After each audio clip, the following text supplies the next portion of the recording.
of opting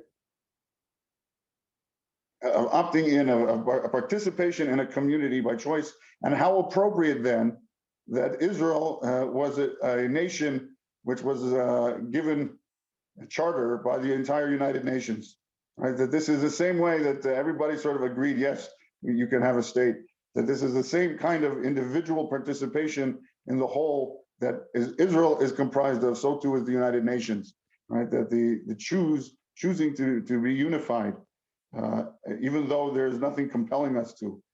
This is the great triumph of the human spirit, of the individual looking towards the larger community for a sense of fulfillment, of a desire to give to the whole, and that each individual comes and I want to give. I'm not looking to piggyback, to be taken care of, but I want to participate with a volunteering spirit, a generosity of spirit, and that makes community an incubator for individual growth. That the people who choose to be part of a whole, all of their strengths are magnified because they're shared. That a person with a talent who sits at home by themselves, that talent goes unappreciated, and it sort of is like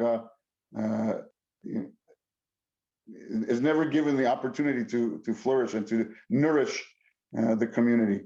But people who are choosing to participate in community want to have their gifts, they want to share their gift, and not to hoard it, but to share it. And so this, for him, was an example of how Israeli Independence Day is an example for the entire world, of what community can be. And I thought that was remarkable, that he was able to make something so parochial and so individualized into a universal message of world unity. And I think that that's very typical of him, that this is something which is so deeply personal and individual and touches us each in our life, of our choice to participate in community. And yet that is something which goes all the way to the top of an international organization, and it will influence the way we as a human community conceive of ourselves as one whole. The giant of spirit that he was can still be an inspiration for us in our individual community, right? Our micro communities of our families, and our larger communities, and ultimately the largest of communities, the people of Earth. That we should all manifest this generosity of spirit of which he was such a shining model, to share our gifts, to work on ourselves so that we can benefit the whole in the most complete way.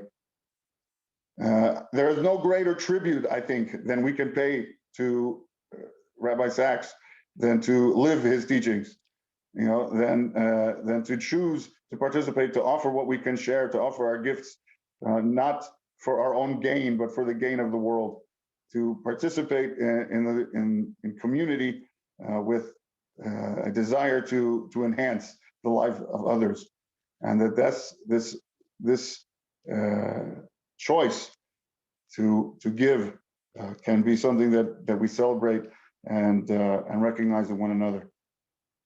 It's a pity, that we don't have this kind of universal leadership emerging right now. We're left much like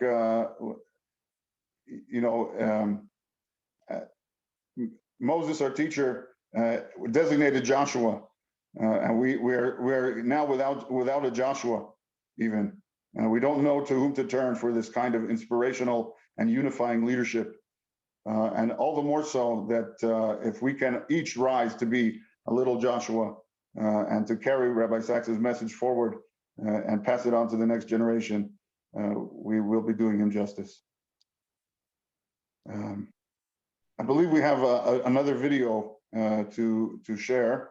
Gavi, can you put that on? Yes, I'm just going to put it up. Thank you, Rabbi Schachter. The Talmud in Becharot says something which is often used, but I think it's got a different dimension in today's day and age with modern technology.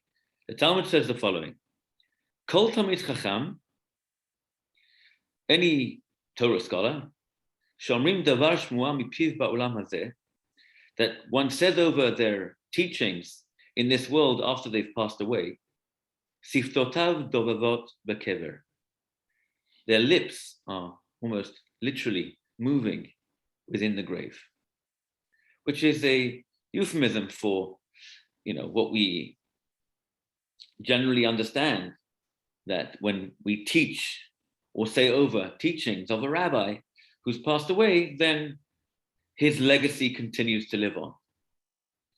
But thanks to today's modern technology, we have the opportunity to literally hear Rabbi Sacks in his own words, teach us what his idea of a community is.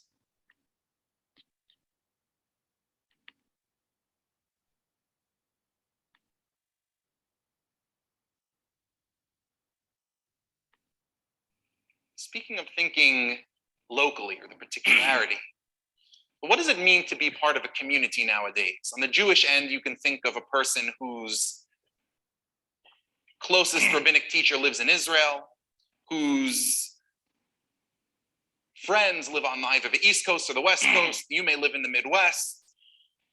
So can we still speak of a local Jewish community, or in the broader general sense? You may think of a person in the world of tomorrow or in the world of today, whose employer is working remotely from Spain, whose colleagues don't even live anywhere. They switch Airbnbs every 6 months, and who communicates with their best friends primarily over Skype or over FaceTime. So what in the world of today is the advantage, or is it even possible to think locally? What is local community? A local community is actually dealt with for that in Psalm number 1.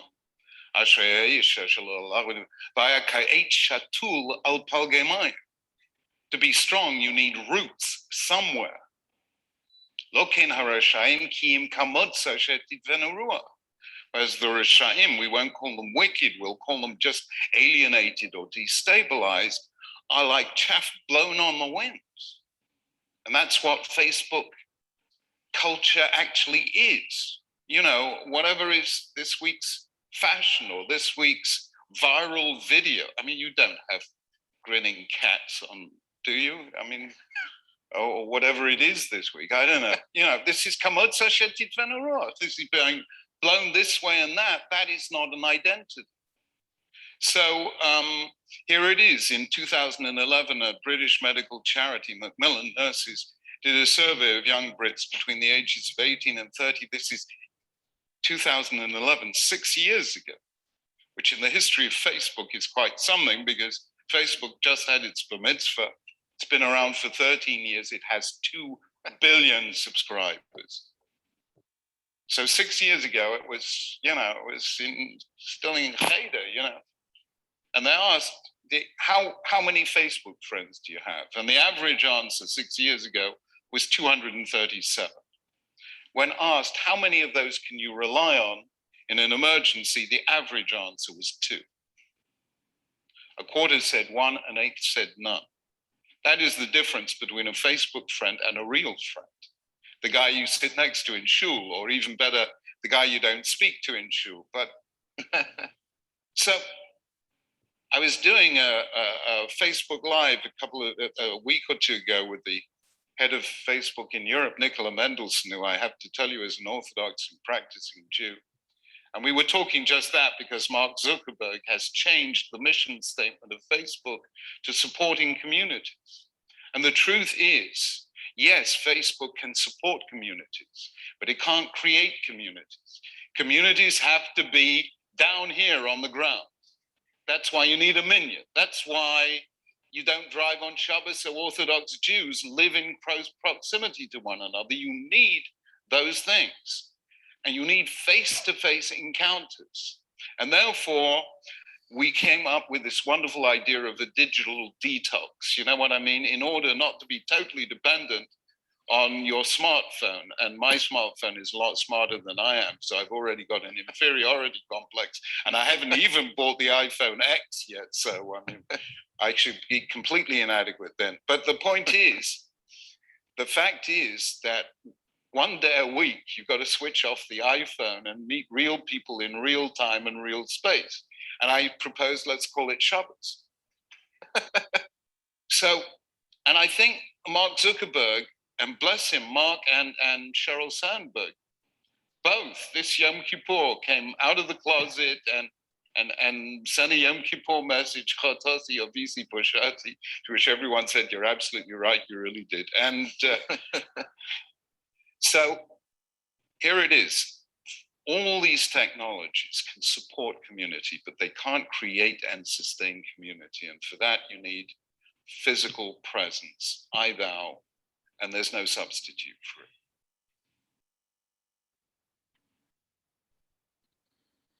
As we wrap up tonight's program, I want to thank again, first of all, Rabbi Schachter for his presentation and Gabay for making this happen.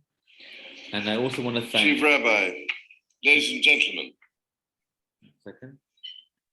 I must say I was profoundly touched and flattered that you should have thought of inviting me to join you here this evening to mark your distinguished tenure as Chief Rabbi.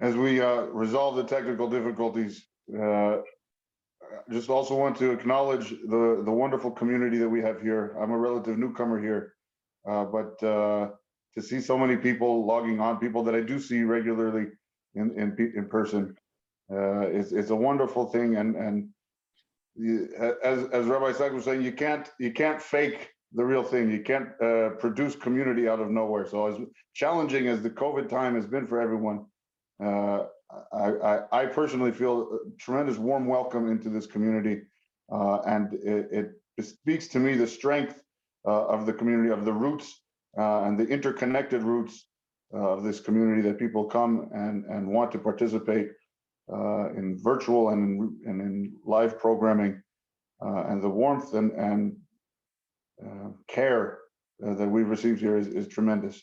So I want to give a general pat on the back to the Vancouver Jewish community for being warm and welcoming and a joy to be part of.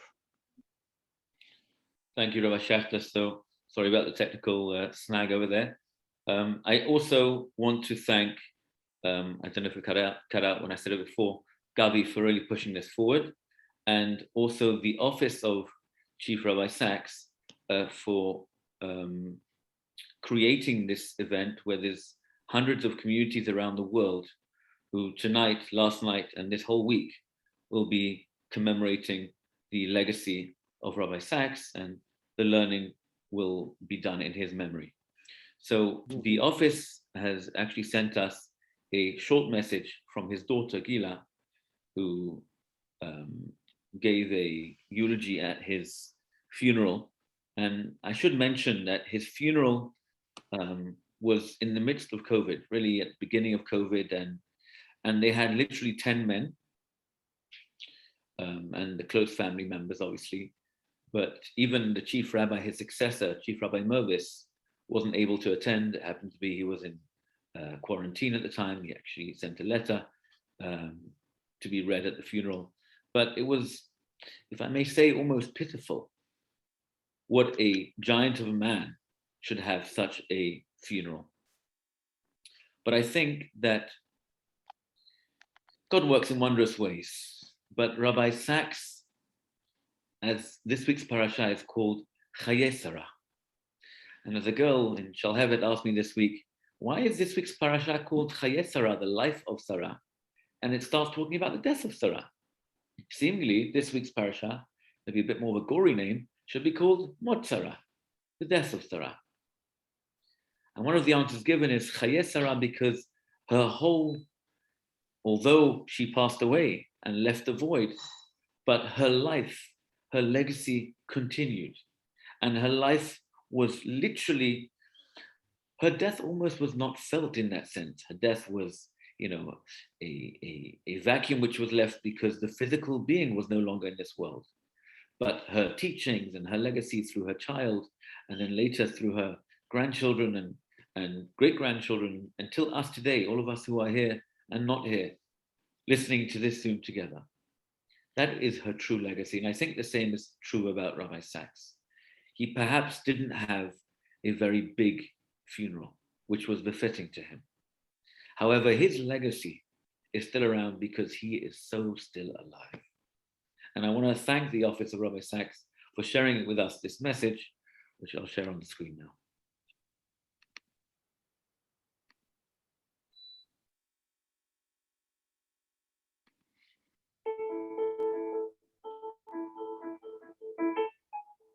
Perhaps the most defining feature of my father's life, one that I don't think I fully appreciated until after he died, was that he learned and continued to learn every single day until his last. He learned from books, from text, from laws, he learned from history and from world events, but mainly he learned from people. He would seek out people to learn from every possible path of life, and he would seek out what he could learn from everyone he met. And he would do this through conversation, through talking and listening. So for him, conversation was a defining and spiritual act, a way of opening ourselves up to something beyond ourselves, of being challenged, the only way we could really become more than we were before, a training perhaps for opening ourselves up to God. In this coming week's parasha, Chayei Sarah, we read that before meeting his future wife for the first time, Vayetzei Yitzchak lasuach b'sadeh lifnot arev, Yitzchak had gone out in the field before evening to meditate. The Talmud in Brachot, commenting on the choice of the word lasuach, usually meaning to talk or to converse, states, Ein sicha ela tefillah, there is no conversation without prayer. Or as my father explains it, conversation is a form of prayer. He writes on this parasha, conversation is a prayer, for in true conversation, I open myself up to the reality of another person. I enter his or her world. I begin to see things from a perspective not my own.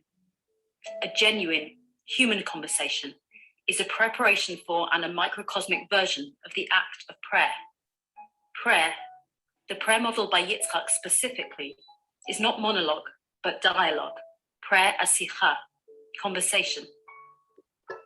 So it is fitting that through this initiative, communities in conversation, all over the world, individuals, communities, and organizations will mark my father's yahrtzeit, not simply from learning from what he wrote, but through conversation, coming together, asking, challenging, listening, and learning from each other. It means more than I can say to us, his family, that you are helping to carry forward his teaching in this beautiful way. He wrote of Moshe's death at the end of the Torah, we will not complete the journey. Therefore, we each must inspire others to continue what we began.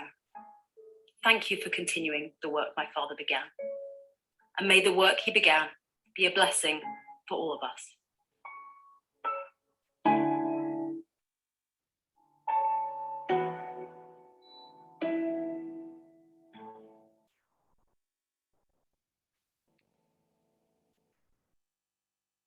Yehi Zichro Baruch, may his memory be for a blessing, and may we, as the community in Vancouver, strengthen ourselves to strengthen others, to be for a blessing for his memory. Tehei Nishmato. I'm speaking to you from New York.